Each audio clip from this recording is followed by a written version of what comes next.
আপনারা যারা এখনো আমাদের চ্যানেলটি সাবস্ক্রাইব করেননি কাইন্ডলি সাবস্ক্রাইব করবেন। আর হ্যাঁ, নতুন নতুন আপডেটের জন্য আপনাকে পাশের বেল আইকনটি প্রেস করতে হবে। এটি বিশ্বের সবচেয়ে বড় কন্টেইনার জাহাজ। 4টি ফুটবল মাঠের সমান এর আয়তন। মাপের হিসেবে 400 মিটার লম্বা এবং 54 মিটার চওড়া। একেবারে বহন করতে পারে দানা ভর্তি 90 কোটি টিন। কন্টেইনার ধারণ করতে পারে 19,100টি। কন্টেইনারগুলি যদি একটির সাথে একটি লম্বা করে সাজানো হয় তাহলে তা 72 মাইল লম্বা হবে, আর একটির ওপর একটি রেখে সাজালে তা 5টি হিমালয় পর্বতের উচ্চতার সমান উঁচু হবে। জাহাজের কন্টেইনারে 57,000 টন মালামাল নিয়ে জাহাজটি গত বৃহস্পতিবার যুক্তরাজ্যের ফেলিক্সটাউন বন্দরে পৌঁছেছে। জানতে ইচ্ছে করছে জাহাজটি কোন দেশে। জাহাজটির গায়ে বিশাল হরফে লেখা চায়না শিপিং লাইন্স সগৌরবে ঘোষণা করেছে তার দেশের নাম। সেসব মালামাল নিয়ে জাহাজটি লন্ডনে পৌঁছে, তার মধ্যে রয়েছে খাদ্য, পানীয় এবং পোশাক।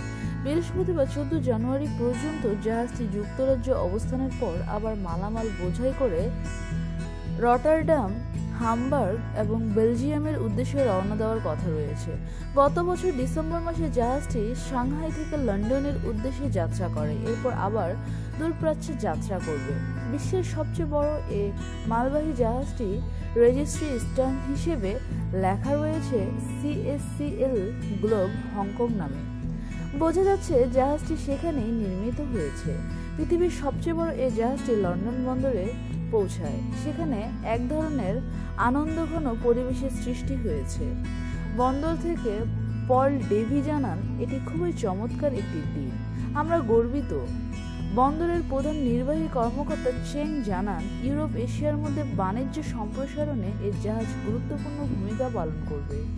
নির্বাহী লন্ডনের ডেইলি এই নিয়ে সচিত্র প্রতিবেদন প্রকাশ করেছে। China shipping lines company limited এবং দক্ষিণ কোরিয়ার হুন্দাই হেভি ইন্ডাস্ট্রিজ এটি নির্মাণ করেছে। এরকম আরও তথ্য জানতে হলে অবশ্যই লাইক, কমেন্ট, শেয়ার করে আমাদের সাথে সংযুক্ত থাকুন। ধন্যবাদ।